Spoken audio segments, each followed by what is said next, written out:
Students, as we were doing the chapter Mahatma Gandhi and the nationalist movement, so today we will discuss some questions related with your topic. So what questions can be found in this topic? So here comes the first questions. The peasant, they regarded Gandhiji as their Masiha. So you have to keep your points. And then the next question can be found that mention the rumors that spread by the people regarding the miraculous power of Gandhiji. So here you can see the two questions were found in the same paragraph in this topic or in this paragraph. Okay, one is that they are regarding Gandhiji as Masiha. Another one that what was the rumor that was spread by the people regarding the miraculous power of Gandhiji. So Gandhiji was regarded as Masiha of his age. So the rumors spread. Here you can see how you will write the answer. If the questions is asked to you. So you will give the answer in points. So the first point here that the rumors spread, okay, of his miraculous power, okay. So at some places the common masses they came to believe that he had been sent by the kings to remove their miseries, okay, redress their grievances of the farmers, and he had all the power to overrule the local officials.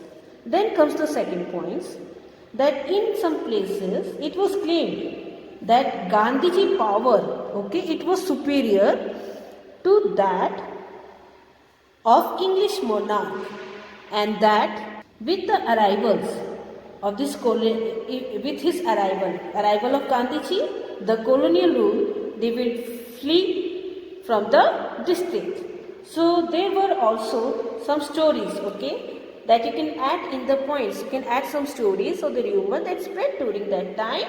Okay, so there was also stories reporting the dire consequences or the severe consequences for those who opposed him. So here you can see in many villages this rumor was in circulation that the person criticizing Gandhiji got their house mysteriously caved in and the standing crop is getting destroyed, okay, without any reason. So in case if they asked about the rumors, you can put in example, and that you can take from the sources number 2, the miraculous and unbelievable power, where you can see there was a news, local newspaper, it published some of these incidents, okay, about this incidents of the rumor that circulated during that time.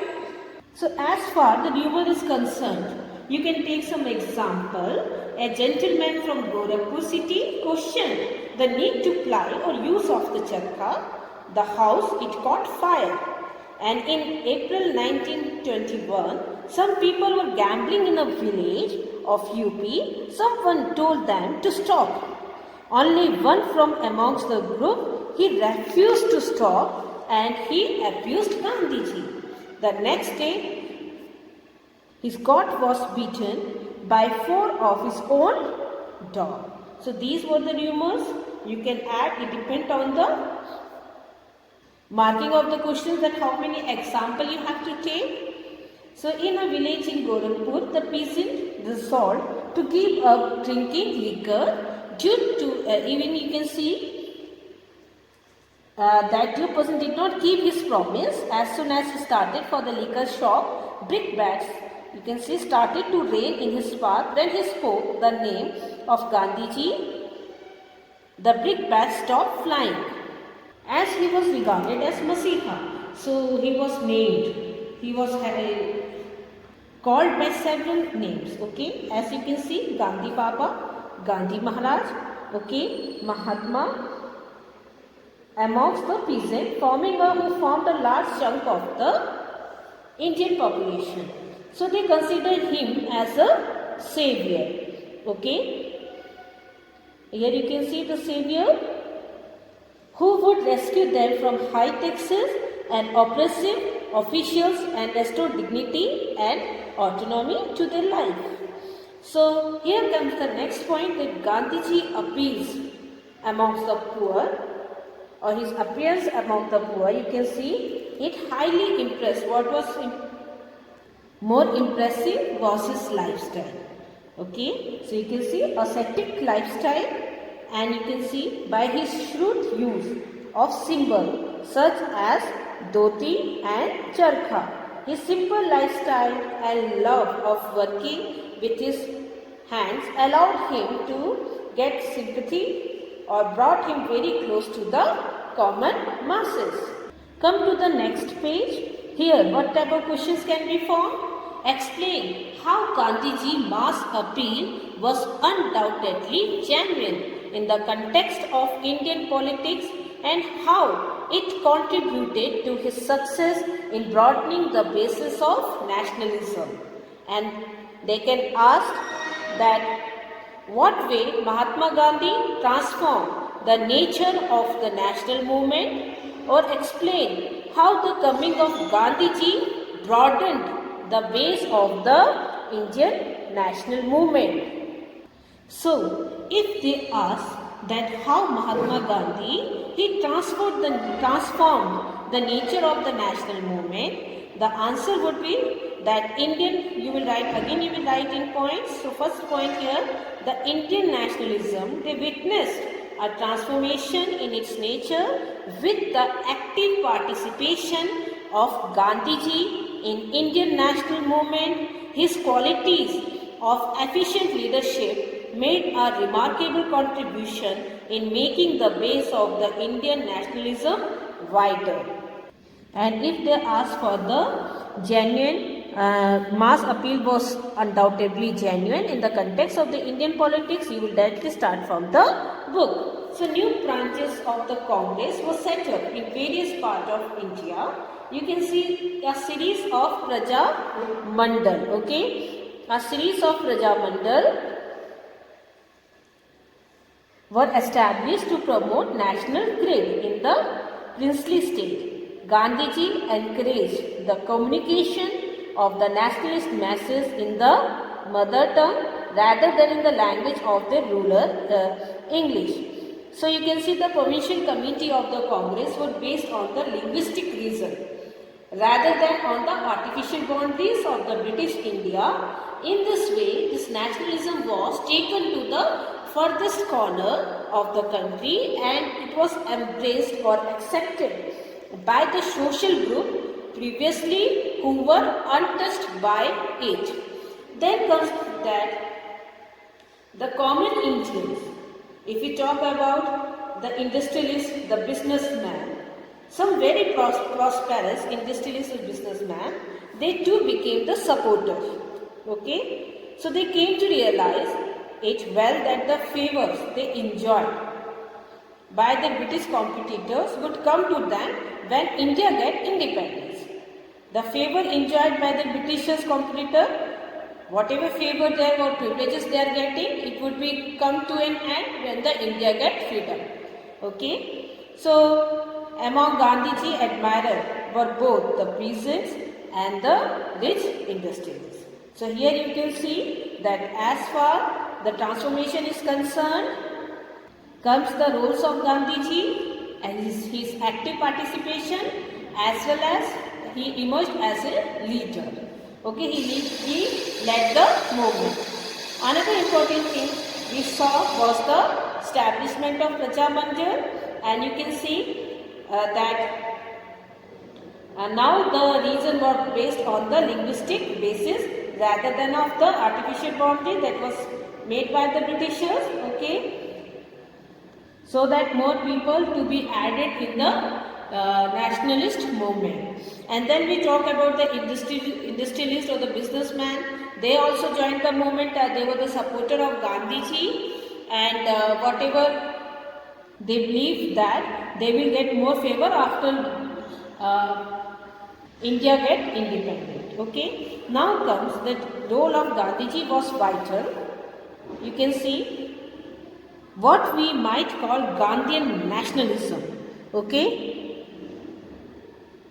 So here you can see Gandhian nationalism is dependent to a very substantial or considerable extent on his follower. So when we talk about his follower between 1917 and 1922, a group of highly talented people, okay, they attached themselves to Gandhiji.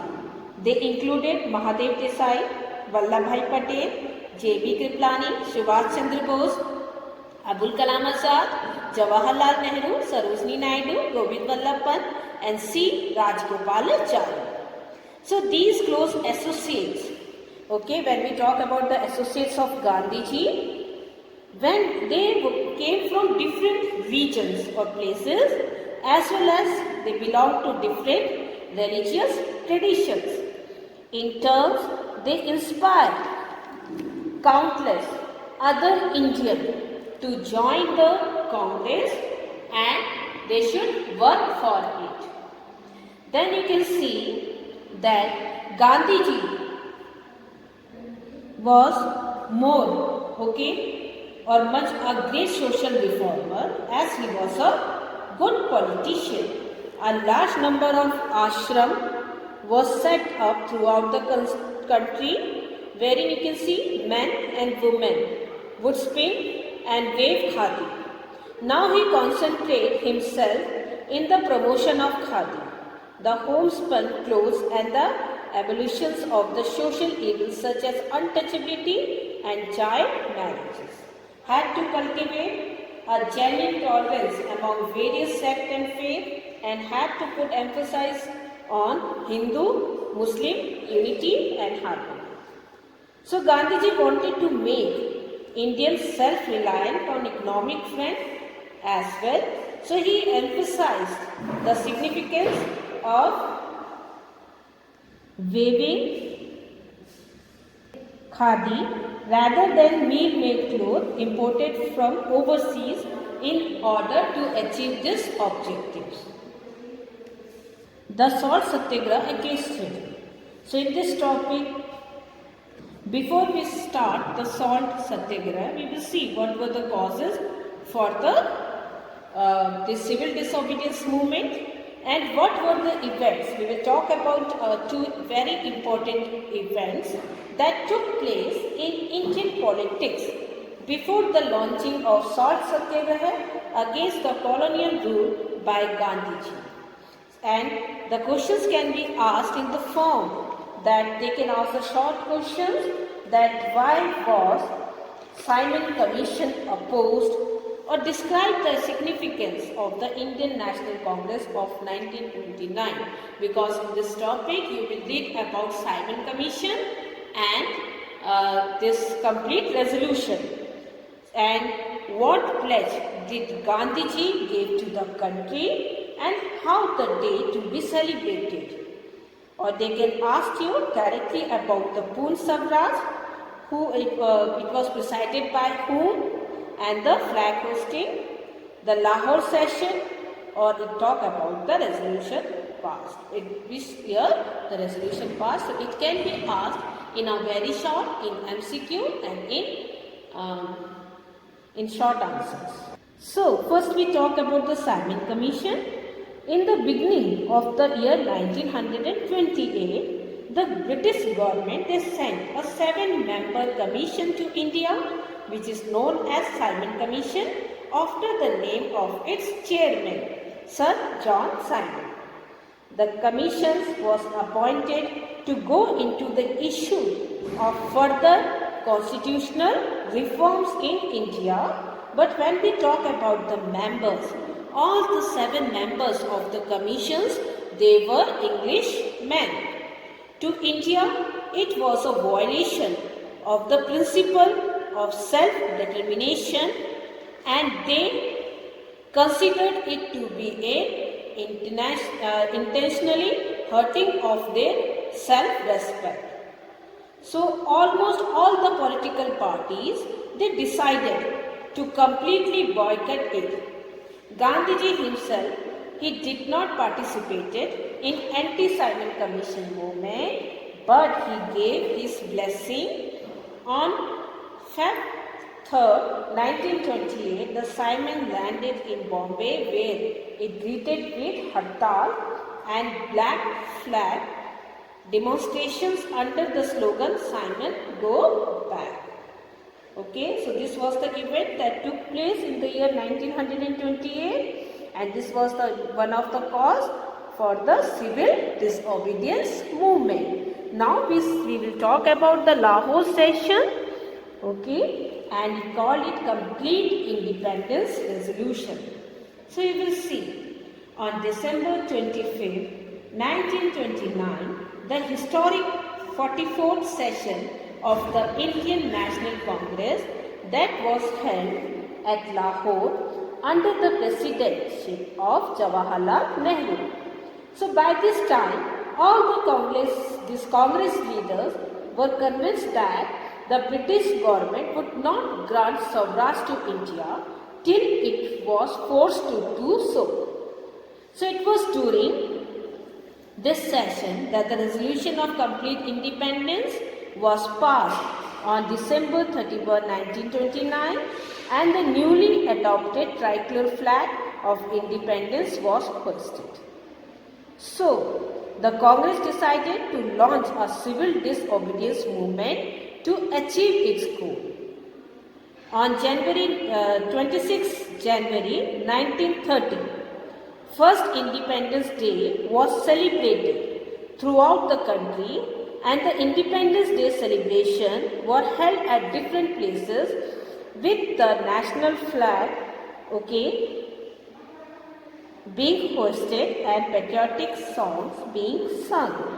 So, Gandhiji himself issued a precise, you can see, instruction as to how the day should be observed. Gandhiji suggested that the time of the meeting be advertised in the traditional way by, you can see, beating of the drum, and the celebration would begin with the hoisting of the national flag.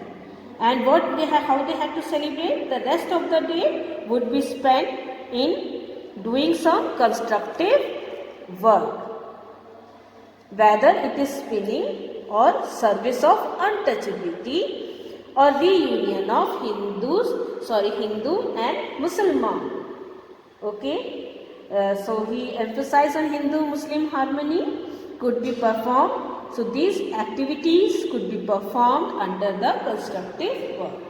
So Gandhiji wanted the people participating in the celebration to take a pledge, state that it was the inalienable right of the Indian people, as of any other people, to have freedom and to enjoy the fruit of their hardship. Okay, and that if any government they deprive a people of these rights and oppress them, the people have a further right to alter it or to abolish it. So here comes another topic, why the salt satyagraha. So they can ask the question in the form that why did the salt law become an important issue of struggle, and examine why did Gandhiji started the salt satyagraha. Why salt satyagraha? A notable event. So the choice of salt as a symbol of protest against the colonial rule was a remarkable indicator of Gandhiji tactical wisdom. So you can see salt law was one of the most widely disliked law in the British India. It provided the state a monopoly in the manufacture and sale of the salt. So the common folk, okay, they hated the salt law. Salt was an inseparable part of the food for, you can see, every household. But people were prohibited from making salt even for domestic use. So it was because of this law that Indians were compelled to buy salt from shop at a high prices. So as you know, the salt law, it gave a monopoly to the state in the manufacture and sale of the salt, so it was a commodity, indispensable or absolute necessary, either it's a rich or poor. So the state monopoly here over the salt was very unpopular. There was a strong discontent among the masses against the salt law. The state, here you can see, monopoly over salt, it deprived the people of a valuable, easy village industries. So after a period of political, you can see, passivity of non-cooperation movement, it was a perfect platform for relaunching a new phase of struggle. So here salt law was the key tactic that was used for mobilization of people. So Gandhiji declared a march to break salt law. He started his walking from Sabarmati Ashram. He used the salt satyagraha to explain the power of civil disobedience ranging from breaking of the law. So Gandhiji reached Dandi and picked a handful of salt. The entire country was expectant and activated. It was the inauguration of civil disobedience movement. It was an unsurpassed mass movement.